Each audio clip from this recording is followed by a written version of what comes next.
2024 లేదా 25లో డిగ్రీ లేదా బీటెక్ చదివారా? సాఫ్ట్‌వేర్ జాబ్ కోసం ఎదురు చూస్తున్నారా? అయితే కోడ్ జ్ఞాన్ 100 డేస్ కోర్సులో చేరండి. జాబ్ సాధించండి. నమస్తే. Welcome to Suman TV. నేను మీ యాంకర్ శ్రీ. ద్వాదశ రాశుల వారికి ఏ విధంగా ఉండబోతుంది జూలై మాసంలో అండ్ వారు ఏ వాటిల్లో జాగ్రత్త తీసుకోవాలి, వీటి గురించి ఇన్ డీటెయిల్గా మనతో షేర్ చేసుకోవడానికి ఆస్ట్రాలజర్ ఉమా గారు ఉన్నారు. వారిని అడిగి తెలుసుకుందాం. నమస్కారం ఉమా గారు. నమస్తే అమ్మా. జూలై మాసం యొక్క గ్రహ సంచారం ఏ విధంగా ఉంది ఉమా గారు? తప్పకుండా అమ్మా. మనందరికీ కూడా కొన్ని విషయాలు ఆల్రెడీ అందరికీ తెలిసినవే. మార్చి 30వ తారీఖు దగ్గర నుంచి శనిగ్రహ సంచారం అనేటువంటిది మీనరాశిలో సంచారం చేయడము, మే 15వ తారీఖు దగ్గర నుంచి గురుగ్రహ సంచారము అనేటువంటిది మిథున రాశిలో సంచారం జరగడము, మే 22, 23వ తారీఖు దగ్గర నుంచి రాహు కేతులు అనేటువంటి రెండు గ్రహాలు, రాహు కుంభరాశిలోను కేతు సింహరాశిలోను సంచారం చేయడం అనేటువంటిది జరుగుతోంది. మేజర్గా ఈ మాసంలో జరిగేటువంటి ట్రాన్సిట్స్ అన్ని మనం గమనిస్తే సిరిగారు, 16వ తారీఖున అంటే ఈ యొక్క రవి అనేటువంటి ప్లానెట్ సన్ అనేటువంటి ఆయన కర్కాటకంలోకి 16వ తారీఖున ట్రాన్సిట్ అవుతున్నారు, సంచారం జరుగుతోంది. అంటే రవిగ్రహ సంచారము మిథున కర్కాటక రాశిలో సంచారం జరుగుతోంది ఈ మాసంలో. తరువాత ఏమిటి అంటే జూలై 27వ తారీఖు వరకు సింహరాశిలో కుజగ్రహ సంచారము, 27 తర్వాత ఆ మిగిలినటువంటి 3-4 రోజులు కన్యారాశిలో కుజగ్రహ సంచారము అనేటువంటిది జరుగుతోంది. దీంతో పాటుగా కర్కాటక రాశిలోనే మాసాంతం వరకు కూడా అంటే ఈ మాసం అంతా కూడా బుధగ్రహ సంచారం కర్కాటక రాశిలోనే జరుగుతోంది. ఇదే కాకుండా 29వ తారీఖు జూన్ దగ్గర నుంచి 26వ తారీఖు జూలై వరకు కూడా వృషభ రాశిలో శుక్రగ్రహ సంచారము అనేటువంటిది నడవడం విశేషంగా కనబడుతోంది. అయితే ఈ విధంగా ఈ మాసంలో గ్రహ సంచారములు అనేటువంటివి కనబడుతున్నాయమ్మా. ఇక చంద్రగ్రహ సంచారం అనేటువంటిది అన్ని రాశుల్లోనూ కలుగుతోంది కాబట్టి పైగా మనం చెప్పుకోవాల్సినది లేదు. సో ఈ విధంగా జూలై మాసంలో గ్రహ సంచారాలు కనబడుతున్నాయి. మరి మీరు చెప్పినట్టుగానే గ్రహ సంచారం ఆధారంగా మనం మాట్లాడుకుంటే ధనుసు రాశి వారికి జూలై మాసంలో ఆర్థిక పరంగా, విద్యాపరంగా, సంతాన పరంగా, విదేశీ పరంగా ఎలా ఉండబోతుంది, ఏ విషయాల్లో జాగ్రత్త పడాల్సిన అవసరం ఉందంటారు? తప్పకుండా అండి. ధనస్సు రాశి వాళ్ళకి జూలై మాస ఫలితాలు మనం చూస్తే కనుక వాళ్ళకి 4 నుంచి 5 గ్రహాలు అద్భుతంగా యోగిస్తున్నాయమ్మా. అంటే జరిగినటువంటి ట్రాన్సిట్స్ అన్ని గురుగ్రహ సంచారములు కానీ లేకపోతే రాహుగ్రహ సంచారములు కానీ బిగ్ ప్లానెట్స్ అయినటువంటి 2 గ్రహాలు వీళ్ళకి చాలా బాగా ఫేవరబుల్గా ఉన్నాయి. అంటే ఒక మెట్టు ఆల్రెడీ ఎక్కారని చెప్పచ్చు. మనం ఒక్కొక్క గ్రహాన్ని విశ్లేషణ చేసుకుంటూ ముందుకు వెళ్తే ఖచ్చితంగా ముందుగా రవి బలాన్ని తప్పకుండా చూడాలండి. రవి బలాన్ని చూస్తే రవి 7th and 8th హౌసెస్లో అంటే మిథున కర్కాటక రాశిలో సంచారం జరుగుతోంది. దీని మూలాన ఏమిటి అంటే ప్రధానంగా అండి రవి బలం లేకపోవడం వల్ల సమయానికి పనులన్నీ పూర్తవ్వకపోవడం, ఏదో తెలియనటువంటి ఆటంకములు రావడం, తండ్రితో వ్యతిరేకత లాంటివి రావడము, సరైన సమయానికి ఆహారము తీసుకోకపోవడం వల్ల వచ్చేటువంటి ఆరోగ్య భంగములు కలగడము, తరువాత రాజకీయవేత్తలకి పదవిలో ఇబ్బందులు రావడము, పదవికే ఇబ్బందులు రావడము, తరువాత వీళ్ళు ఎంత కష్టపడినా ఆ రికగ్నైజేషన్ కానీ లేకపోతే ఆ స్కిల్ డెవలప్మెంట్ కానీ కాస్త ఇబ్బందులు చికాకులు అవి పెరగడము, తర్వాత కంటికి సంబంధించిన ఆరోగ్య సమస్యలు ఏదైనా రావడము, ఇలాంటి పరిస్థితులన్నీ కూడా ఈ రవి బలం లేకపోవడం వల్ల కనబడుతూ ఉంటాయమ్మా. అందులోనూ ఉమ్మడి వ్యాపారం చేసేటువంటి వాళ్ళ యొక్క లైఫ్లో కూడా వాళ్ళ వ్యాపారంలో కూడా ఈ డామినెన్స్, ఈగో ఇష్యూస్ అనేటువంటివి రైజ్ అయ్యే అవకాశములు ధనస్సు రాశి వాళ్ళకి ఎస్పెషల్లీ కనబడుతూ ఉన్నాయి. చాలా జాగ్రత్తగా వ్యవహారం చేయండి. అదేవిధంగా కుజగ్రహ సంచారము, కుజుడిని కనుక చూస్తే మనము ఆయన 9th and 10th హౌసెస్ అండి భాగ్య దశమ స్థానాల్లో సంచారం చేస్తూ ఉన్నారు. అయితే ఈయన కూడా అంత యోగ్యంగా లేరు మా శ్రీ గారు. సో ఎప్పుడైతే కుజుడి యొక్క బలము లేదో తగువులకి, కలహములకి, తగాదాలకి, కోర్టు వ్యవహారాల్లో చిక్కులకి, ఆస్తి భూ వివాదాలకి, రియల్ ఎస్టేట్లో నష్టాలకి, వాహన ప్రమాదాలకి, స్పైసీ ఫుడ్ బిజినెస్ చేసే వాళ్ళకి నష్టాలకి దారితీస్తుంది అని చెప్పచ్చు. అయితే మేజర్గా ఇవే కాకుండా సోదరీమణులతో, సిబ్లింగ్స్తో, అన్నదమ్ములతో గొడవలు, తగాదాలు ఇలాంటివి కూడా తలెత్తే అవకాశం ఉంటుంది.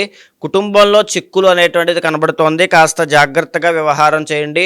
ఉద్యోగంలో ఒత్తిడి అనేటువంటిది పెరగడము, ఆ కొలీగ్స్తో కానీ పై అధికారులతో కానీ వర్క్ ప్రెషర్ కానీ ఎక్కువగా పెరిగే అవకాశాలు ఈ మాసంలో ఎస్పెషల్లీ కనబడుతూ ఉన్నాయి. కాస్త జాగ్రత్తగా వ్యవహారం చేయండి. సో ఎవరైనా ఈ రియల్ ఎస్టేట్ కానీ ఇప్పుడు నేను చెప్పినటువంటి అంశముల్లో ఇబ్బంది పడుతూ ఉంటే సుబ్రహ్మణ్య స్వామి దర్శనం చేసిన, కందులు దానంగా ఇచ్చిన కుజుడికి బలం పెరుగుతుంది. సో అయితే బుధగ్రహ సంచారం అనేటువంటిది మాత్రం చాలా బాగుందండి. ఈయన 7th and 8th హౌసెస్లో సంచారం చేయడం వల్ల ఎప్పుడైతే బుధుడు బాగున్నాడో స్టాక్ మార్కెట్ చేసే వాళ్ళకి, షేర్ మార్కెట్ చేసే వాళ్ళకి, ట్రేడింగ్ చేసే వాళ్ళకి, లేదనుకుంటే తెలివితేటలతో వ్యవహారం చేసే వాళ్ళకి, ఎక్స్పోర్ట్స్ అండ్ ఇంపోర్ట్స్ వ్యాపారస్తులకి కాస్త మెరుగైనటువంటి పరిస్థితులు కనబడతాయి అని చెప్పొచ్చు. ఇవే కాకుండా ఎవరైనా అంటే ఈ మాసంలో ప్రత్యేకించి ఎలా ఉంటుంది అని అంటే, ఏ సమస్య వచ్చినా మీ తెలివితేటలతో చాకచక్యంగా వాటిని ప్రదర్శించి టకటక ఈజీగా ఓవర్కమ్ చేసుకుంటూ వెళ్ళిపోతారు. ఇది బుధగ్రహ సంచారం మీకు అనుకూలించడం వల్ల వచ్చేటువంటి గొప్ప ఫలితంగా మనం చెప్పుకోవచ్చు. ఇదే విధంగా 7వ స్థానంలో గురుబలము అనేటువంటిది చాలా బాగుంది. దీని మూలాన ప్రత్యేకించి వివాహాది శుభకార్యక్రమాల కోసం ఎదురు చూస్తున్న వాళ్ళైనా, లేకపోతే నూతన వ్యాపార యత్నములు చేస్తున్న వాళ్ళైనా, లేకపోతే అసలు పెళ్ళి కావట్లేదు, అసలు ఎంత కాలం నుంచో అవ్వట్లేదు అనేటువంటి బాధతో ఉన్న వాళ్ళైనా ఈ మాసంలో ఒక తెలియనటువంటి మార్పు, ఒక తెలియనటువంటి శుభ సూచకములన్నీ కూడా కనిపించే అవకాశములు కనబడుతూ ఉన్నాయి. పర్సనల్ చార్ట్ చూసుకుని ముందుకు వెళ్ళండి. వివాహం దిగ్విజయంగా అమృతంలా ఉంటుంది, చాలా బాగుంటుంది. తర్వాత శుక్రబలము అనేటువంటిది ధనస్సు రాశి వాళ్ళకి లేదు.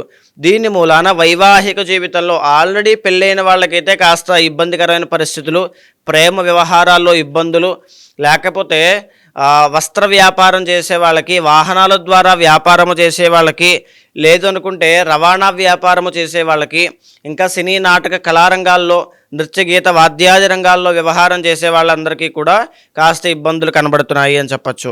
దీంతో పాటుగా అర్ధాష్టమ శని అనేటువంటిది నడుస్తోంది కాబట్టి పనులన్నీ కూడా జాప్యము జరగడం, ఏదో తెలియనటువంటి ఒక చికాకు అనేటువంటిది కనబడడం, ఇవన్నీ కూడా ఆరోగ్య విషయంలో స్వల్ప ఆరోగ్య భంగము అర్ధాష్టమ శని వల్ల కనబడుతూ ఉంటాయి. సో వెంకటేశ్వర స్వామి యొక్క ఆరాధన ఎక్కువగా చేయడం వల్ల ఈ దోషం తొలగిపోతుంది. అయితే 3వ స్థానంలో రాహుగ్రహ సంచారము, చేతి వృత్తి వ్యాపారం, ఇవి స్వయం ప్రతిపత్తితో ఎదగాలి అని పట్టుదలతో కృషి చేస్తే ఏదైనా సాధ్యమయ్యేటువంటి పరిస్థితులు మీకు కనబడుతున్నాయి. కాబట్టి ఓవరాల్గా ధనస్సు రాశి వాళ్ళకి మెరుగైనటువంటి జీవితం ఈ యొక్క జూలై మాసంలో కనబడుతోంది. స్వల్ప ఆరోగ్య భంగము, మానసిక ఒత్తిడి, ఉద్యోగంలో ఒత్తిడి, వైవాహిక ప్రేమ కొద్దిగా ఇబ్బందులు కనబడుతున్నాయమ్మ. సో ఓవరాల్గా ఏంటి అంటే ఎక్కువగా మీరు ప్రతి నిత్యము కూడా వెంకటేశ్వర స్వామి ఆరాధన చేయండి. ఒక దైవాన్ని నిత్యము అనుష్ఠానము లేదా పూజ, ఎవరింట్లో అయితే నిత్య పూజ అనేటువంటిది ఆచరణ జరుగుతుందో, లేదా ఏ వ్యాపారములో అయితే నిత్య పూజ అనేటువంటిది ఆచరణగా జరుగుతూ ఉంటుందో ఆ ఇంట్లో ఆ వ్యాపారంలో ఎప్పుడూ కూడా కింది చెయ్యి అవ్వదు, ఎప్పుడు పెట్టే చెయ్యి అవుతుంది. అది బాగా గుర్తుపెట్టుకోండి.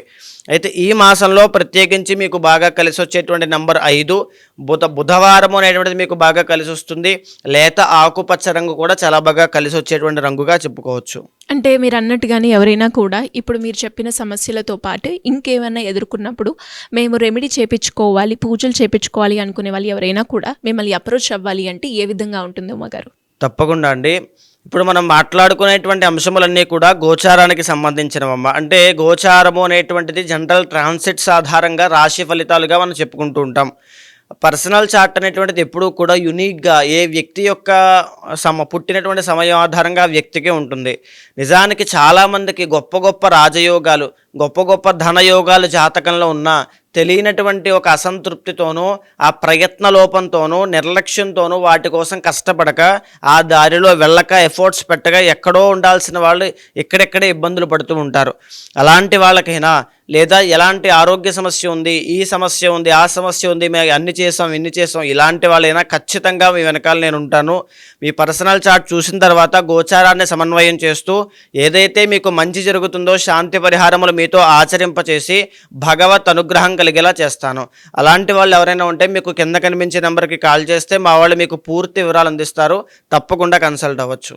థ్యాంక్ యూ అమ్మగారు, థ్యాంక్ యూ సో మచ్. నమస్తే అమ్మా.